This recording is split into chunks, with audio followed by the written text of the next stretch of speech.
እንግዲህ ባጭሩ ዛሬ የምናከብረው ክብረ በዓል ባጭሩ በመጽሐፈ ሳሙኤል ቀዳማዊ ምዕራፍ 4 ከቁጥር 1 ጀምሮ እንዲሁም ምዕራፍ 5 እስከ ምዕራፍ 6 ድረስ ስናነብ የዛሬው በዓል ታሪክ በዛ ይገኛል። ታሪኩ ባጭሩ ስንነግራችሁ በዛሬው ዕለት ታቦተ ጽዮን ዳጎን የተባለውን በፍልስጤም ሀገር የነበረውን ዳጎን የሚባለውን ጣዖት ከእግሯ ስር በታች አድርጋ ብትንትኑን አውጥታ ሰባብራ ያዋረደችበት የእግዚአብሔር ክብር ከፍ ያለበት የእግዚአብሔር ስም የተጻፈበት ታቦተ ጽዮን ክብሯ ከፍ ያለበት ያውም በጠላት ቤት ያውም በጠላት ሀገር በአሕዛብ ሀገር ስሟ ከፍ ያለበት ታላቅ መፈራት የሆነበት ዕለት ነው ዛሬ። ደስ ይበላችሁ። ክብር ምስጋና ለእግዚአብሔር ይሁን። ዳጎን የተባለው ጣዖት የተቀጠቀጠበት ነው ዛሬ። የቀጠቀጠችው ታቦተ ጽዮን ናት። ታሪኩ እንዲህ ነው። በመጽሐፈ ሳሙኤል ቀዳማዊ ምዕራፍ 4 ከቁጥር 1 ጀምሮ ስንመለከት ፍልስጤማውያን እስራኤላውያንን ሊወጉ ተነሱ ይላል። ሊዋጉ ተነሱ። እስራኤላውያንም ከፍልስጤማውያን ጋር ለመዋጋት በሰልፍ ቦታ ተገኙ፣ ተሰለፉ። ውጊያው ተጀመረ። ውጊያው ሲጀመር ለወትሮው ፍልስጤማውያን ከእስራኤላውያን ጋር ሲዋጉ እስራኤላውያን ሁልጊዜ ታቦተ ጽዮንን ይዘው ካህናቱን ይዘው በጸሎት ቀድመው ስለሚሄዱ ሁልጊዜ አሸናፊ ነበሩ። ነገር ግን በዚህ የመጽሐፍ ቅዱስ ክፍል ላይ እንደተጻፈው እንደምንመለከተው እስራኤላውያን ከፍልስጤማውያን ጋር ለመዋጋት ሲሄዱ ታቦተ ጽዮንን ሳይዙ ብቻቸውን ወታደር አሰልፈው ከጦር መሳሪያ ጋር ብቻ ከፍልስጤማውያን ጋር ለመዋጋት ተሰለፉ። የእግዚአብሔር ልጆች እግዚአብሔርን ትተን መንፈሳዊ ሕይወትን ትተን የእግዚአብሔርን ስም ሳንጠራ እግዚአብሔርን ሳናስቀድም የትኛውንም ኃይል ይዘን የትኛውም የጦር መሳሪያ ቢኖረን የትኛውም ገንዘብ ቢኖረን ጠላትን ማሸነፍ አይቻልም። የእግዚአብሔር ልጆች ጠላትን ማሸነፍ የሚቻለው እግዚአብሔርን ጸሎት ይዘን በጸሎት እግዚአብሔርን ጠይቀን እርሱን አስቀድመን ስንወጣ ነው። እስራኤላውያን ታቦተ ጽዮንን ትተው ብቻቸውን ከፍልስጤማውያን ጋር ለመዋጋት በጦር ሜዳ ተገኝተው በነበረ ጊዜ ፍልስጤማውያን በአንድ ቀን ከ4000 በላይ እስራኤላውያንን ገደሉ። እስራኤላውያን በፍልስጤማውያን ተሸነፉ። በዚህ ጊዜ እስራኤላውያን ከሞት የተረፉት እንዲህ ብሎ አሰቡ። የመሸነፋችን ምክንያት ምንድን ነው? ከ4000 በላይ እስራኤላውያን የሞቱበት ምክንያት ምንድን ነው?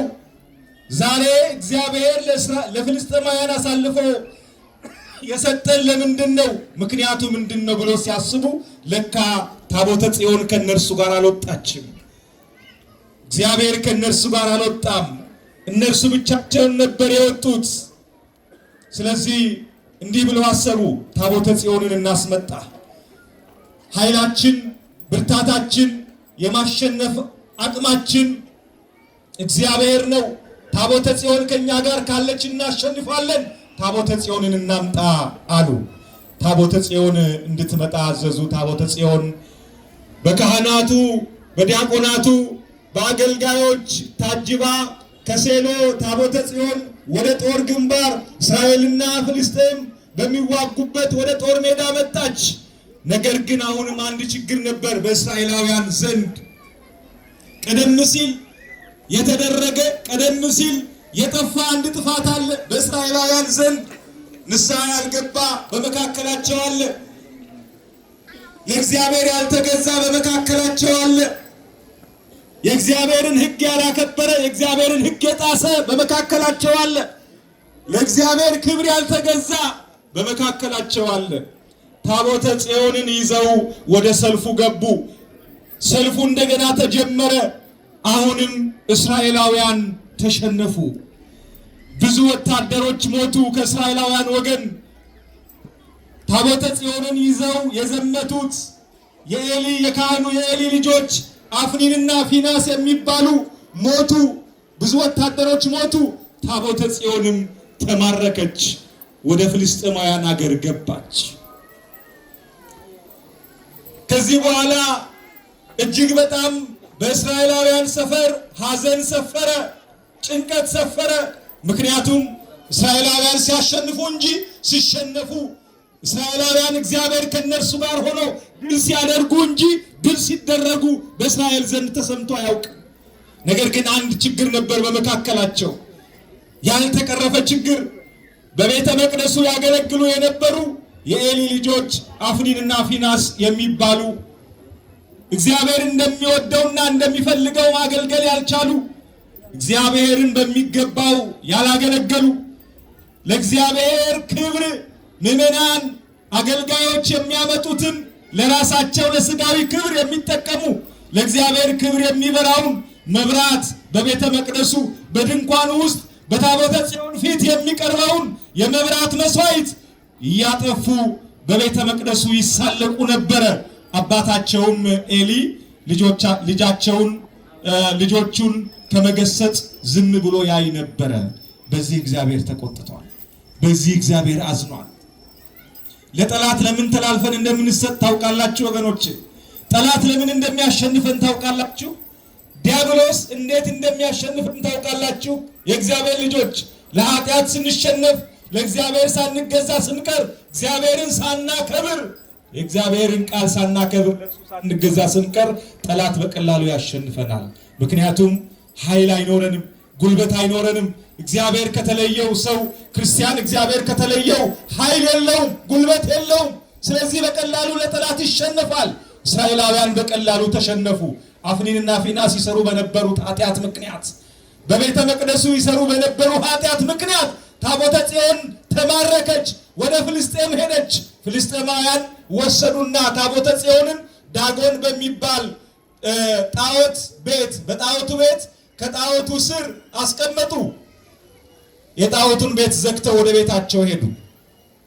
በነጋታው ሲመጡ ያንን የጣዖት ቤት አገልጋዮች ካህናት መጥተው የጣዖትን ቤት ሲከፍቱ ታቦተ ጽዮን ዳጎን በነበረበት ከፍ ባለ ቦታ ተቀምጣ፣ ዳጎን ደግሞ ተደፍቶ በፊቱ ከታቦተ ጽዮን ፊት ተደፍቶ አገኙ። ይህ ነገር ምንድነው ብለው አንስተው ዳጎንን በቦታው ታቦተ ጽዮንን ወደ ነበረችበት መልሰው አሁንም ተመልሰው ሄዱ። በነጋታው አሁንም ሲመጡ ታቦተ ጽዮን ከፍ ባለው ስፍራ ተቀምጣ ዳጎን እጁና እግሩ ደረቱ ተለያይተው ተሰባብረው አገኙ። እጅግ በጣም አዘኑ። ይህ ነገር በፍልስጤማውያን ዘንድ ሁሉ ተሰማ። ይህ ብቻ አይደለም፣ ታቦተ ጽዮንን በጣዖት ቤት አስገብተው በማስቀመጣቸው ምክንያት ፍልስጤማውያን በሙሉ በልዩ ልዩ መቅሰፍት መመታት ጀመረ። በእባጭ በሽታ በልዩ ልዩ መቅሰፍት እግዚአብሔር መምታት ጀመረ። ፍልስጤም ተሸበረች። ፍልስጤማውያን ተረበሹ፣ በሐዘን ተዋጡ፣ ጭንቀት ዋጣቸው። ምንድነው የመጣብን አሉ። ይህ ነገር ከእግዚአብሔር የመጣ ይሆን?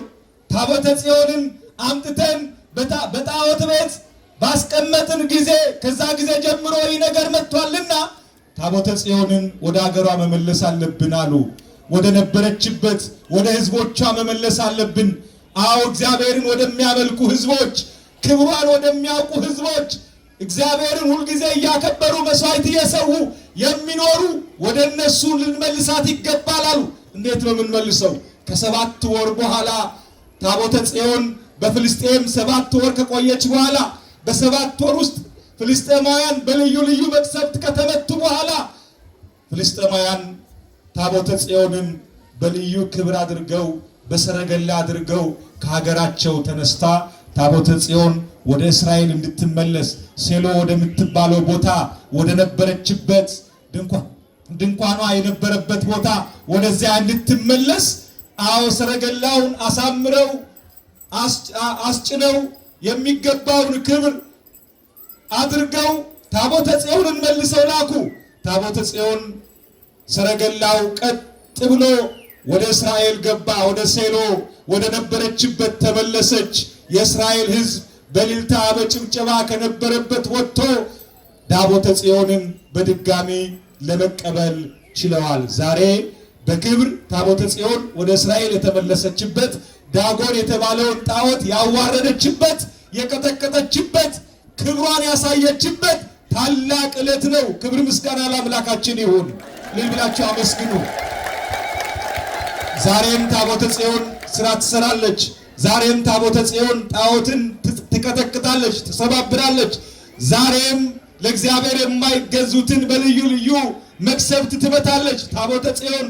ዛሬም ያን ጊዜ የነበረው የእግዚአብሔር ስም ዛሬም የተጻፈባት ዛሬም በክብር ያለች ናትና እግዚአብሔር አምላካችን ታቦተ ጽዮንን በዚህ መልኩ ከመንበረ ክብሩ አውጥተን እንድናከብር እንድናመሰግን በፊቷ እንድንዘምር ልክ እንደ ዳዊት እንድናከብራት ስለፈቀደልን የአምላካችን ስሙ የተመሰገነ ይሁንልን። በደንብ አድርጋችሁ እልል ብላችሁ አመስግኑ።